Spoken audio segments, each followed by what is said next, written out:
시편 15편도 동일하게 다윗의 시인데요. 오늘 본문을 보면 다윗이 질문으로 오늘 시편 15편을 시작하는 것을 볼 수 있습니다. 1절을 보겠습니다. 여호와여, 주의 장막에 머무를 자 누구오며 주의 성산에 사는 자 누구오니까? 이렇게 질문으로 시작이 되죠. 그런데 이 질문은 다윗이 주의 장막 안에서 하나님께 예배드리면서 드리는 질문입니다. 그러니까 질문의 요지는 주님, 제가 주의 장막에 들어와도 됩니까? 라는 이 질문이에요. 그런데 이 질문은 앞서 제가 잠깐 말씀드렸던 것처럼 주의 장막 안에 들어와서 예배 가운데 은혜의 임재 가운데 하나님께 드리는 질문입니다. 그러니까 이 질문은 이미 들어와 있는 상태에서 드리는 질문이잖아요. 그래서 거절을 예상한, 너 들어오면 안 돼, 너 장막 안에 들어오면 안 돼, 이렇게 거절을 예상해서 불안과 두려움 가운데 드리는 질문이 아니라는 것입니다. 이미 들어와 있으면서 하나님의 그 임재 안에서 나 같은 자격 없는 자를 주님의 보좌 앞으로 불러주시고 주님의 임재 안에 머물게 해주신 은혜가 너무 커서 지금 장막 안에, 주의 장막 안에 들어온 것을 당연하게 여기지 않고 감사와 감격 속에서 드리는 질문이라는 것입니다. 우리 그런 말이 있죠. 배려가 반복되면 권리인 줄 안다. 다시 말하면 우리도 착각을 해요. 은혜가 반복되면 당연한 것인 줄 알아요. 하나님의 은혜가 우리에게 반복이 되다 보니 어느 순간 내게 주어진 은혜들을 당연한 것처럼 여기면서 사는 거죠. 그렇다 보니 어떤 현상이 발생을 합니까? 놀라운 은혜를 우리가 삶 속에 누리고 있으면서도 감사와 감격을 잃어버릴 때가 정말 많다는 것입니다. 우리의 일상에 주어진 것들이 은혜예요, 여러분. 여러분 이거 인정하십니까? 우리가 일상에서 숨을 쉬고 물을 마시고 밥을 먹고, 여러분 저는 저희 아이를 이렇게 수술대에 보내놓고 또 중환자실에 보내고 이렇게 하면서 이제 뇌경색이 왔다 보니까 한 팔을 초창기에 못 썼어요. 그러니까 이 오른팔이 힘이 안 들어오니까 젓가락질도 안 되고 숟가락질도 안 되고 이 무슨 컵을 이렇게 잡지도 못하는 거죠. 그러니까 이 아이가 당시 중학교 2학년이었는데 그냥 숟가락으로 밥을 떠서 먹는 게 얼마나 감격스럽고 감사한 일인지 그때 알았다는 거예요. 너무나 일반인들에게는, 건강한 사람들에게는 당연한 일인데 실상은 그게 하나님의 은혜였다는 것이죠. 여러분, 우리가 이럴 때가 참 많다는 것입니다. 우리에게 주어진 은혜가 당연한 것으로 여기다 보니까 우리의 입술에서 감사와 우리의 마음에서 감격이 사라져 가는 거죠. 심지어 신앙의 연수가 더해가고 익숙해질수록 여러분, 우리가 얼마나 자신의 권리를 주장하고 있습니까? 여러분, 이제 막 예수 믿고 예배 드리는 것이 기쁘고 감격스러운 성도들은요, 뭐 권리 이야기 안 합니다. 근데 우리가 신앙의 연수가 더해지고 그 은혜가 당연한 것들로 여겨지면 거기서부터 우리의 권리를 이야기를 해요. 그런데 오늘 본문을 다윗을 보면 정반대입니다. 그는 장막 안에 들어가는 것을 당연한 것으로 여기지를 않습니다. 오늘날로 이야기한다면 예배당에 나와서 예배드리는 것을 결코 당연한 것으로 여기지 않았다는 말입니다. 심지어 그는 하나님께 가까이 나아가면 나아갈수록 그의 마음은 더 낮아집니다. 여러분, 저와 여러분이 꼭 기억하셔야 합니다. 신앙은 하나님과의 친밀함입니다. 그런데 우리가 이 신앙의 깊이, 친밀함의 깊이를 이야기할 때 이 신앙의 깊이, 친밀함의 깊이는 익숙함이 아니고 경외함의 깊이입니다. 내가 얼마나 하나님을 경외하는가, 내가 하나님 앞에서 얼마나 경외함으로 예배하고 있는가, 좀 더 쉽게 나는 얼마나 이 예배함을 감사와 감격함으로 예배하고 있고, 하나님 앞에 드리는 이 찬양, 하나님 앞에 드리는 이 기도, 듣는 이 말씀을 얼마나 감사와 감격함으로 받고 드리고 있는가, 이것이 우리의 신앙의 깊이라는 것이죠. 특별히 여러분, 성전은 어느 특정한 건물이 아니고 하나님의 임재의 자리입니다. 모세가 호렙산에 불이 붙은 가시떨기 나무를 향해서 나아갈 때 그 자리에 모세가 간 게 아니고요, 하나님이 모세를 초대하신 겁니다. 그러니까 우리가 이 예배의 자리에 간 게 아니고, 여러분, 이 새벽에 하나님이 저와 여러분을 초대하신 겁니다. 그 장면을 보시면 출애굽기 3장 4절 5절에 보면, 여호와께서 그가 보려고 돌이켜 오는 것을 보신지라 하나님이 떨기나무 가운데에서 그를 불러 이르시되 모세야 모세야 하시매 그가 이르되 내가 여기 있나이다. 하나님이 이르시되 이리로 가까이 오지 말라.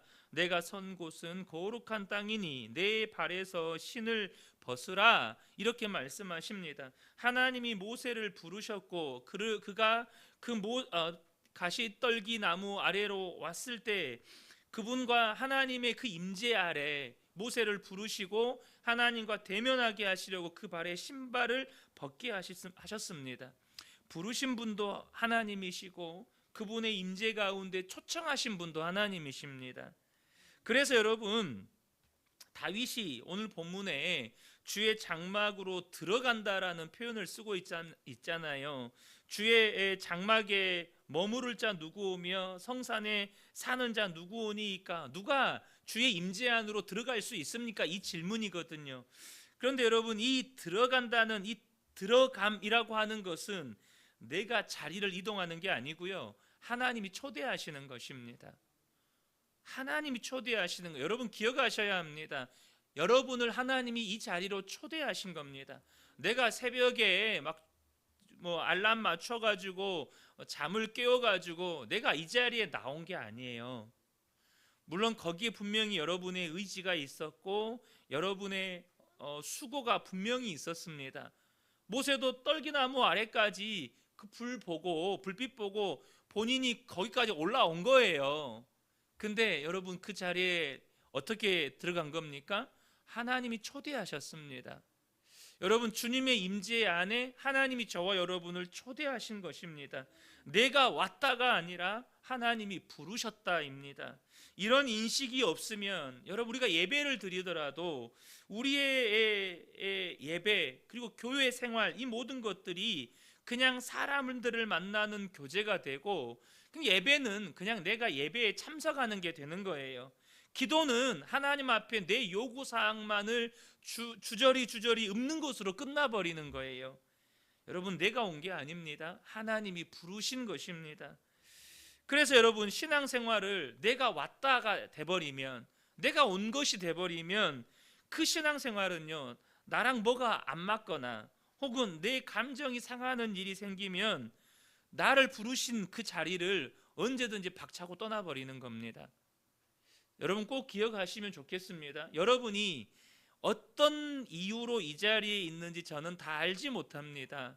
사람마다 각자의 사연이 있잖아요. 그런데 여러분, 하나님이 부르신 것입니다. 하나님이 불러다 이 자리에 앉혀놓으신 겁니다. 그러므로 저와 여러분이 하나님 앞에 서는 나의 태도가 다윗과 같이 겸손해지시기를 예수님의 이름으로 축복합니다. 그 하나님의 임재 속에서 어떻게 나 같은 자에게 하나님이 이런 은혜를 베푸시나, 그 감사와 감격 속에서 하나님, 누가 하나님의 임재 안으로 들어갈 수 있습니까? 나 같은 자도 하나님의 임재 안에 이렇게 초청해 주시는 겁니까?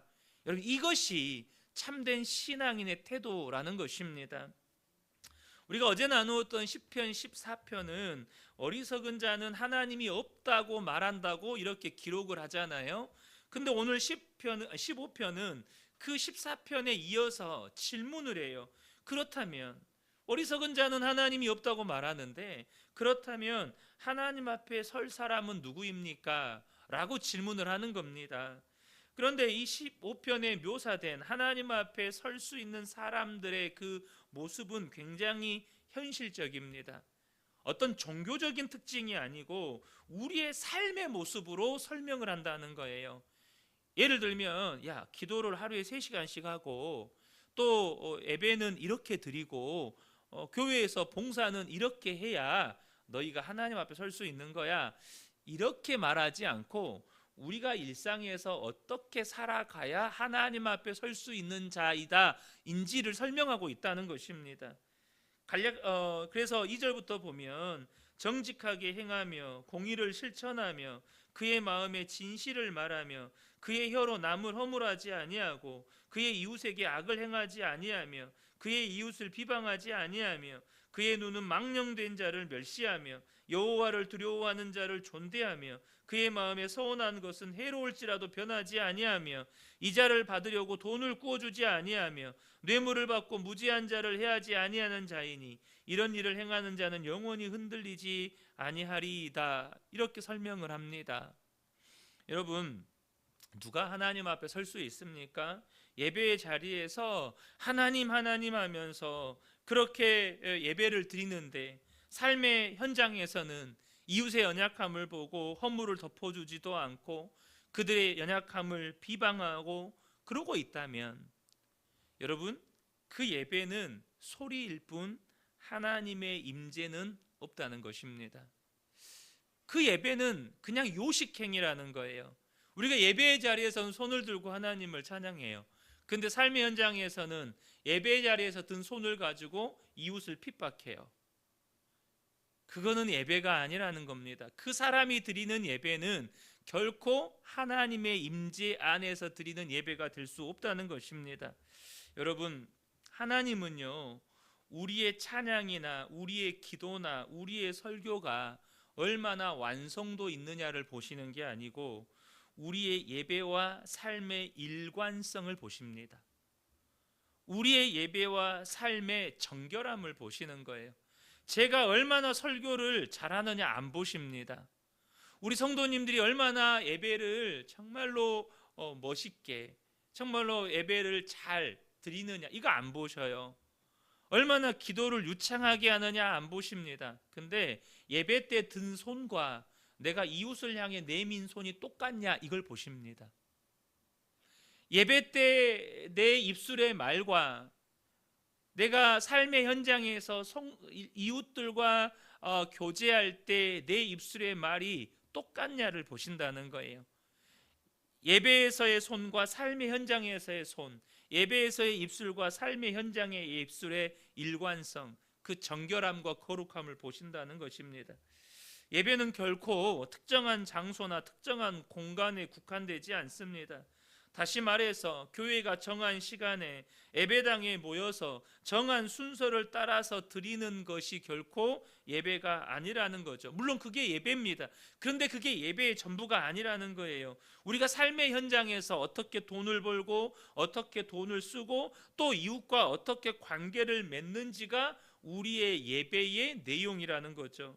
그래서 여러분, 사도 바울이 뭐라고 이야기하죠? 로마서 12장 1절을 보면 그러므로 형제들아, 내가 하나님의 모든 자비하심으로 너희를 권하노니 너희 몸을 하나님이 기뻐하시는 거룩한 산 제물로 드리라. 이는 너희가 드릴 영적 예배니라. 우리 몸을 하나님이 기뻐하시는 산 제물로 드리라는 거예요.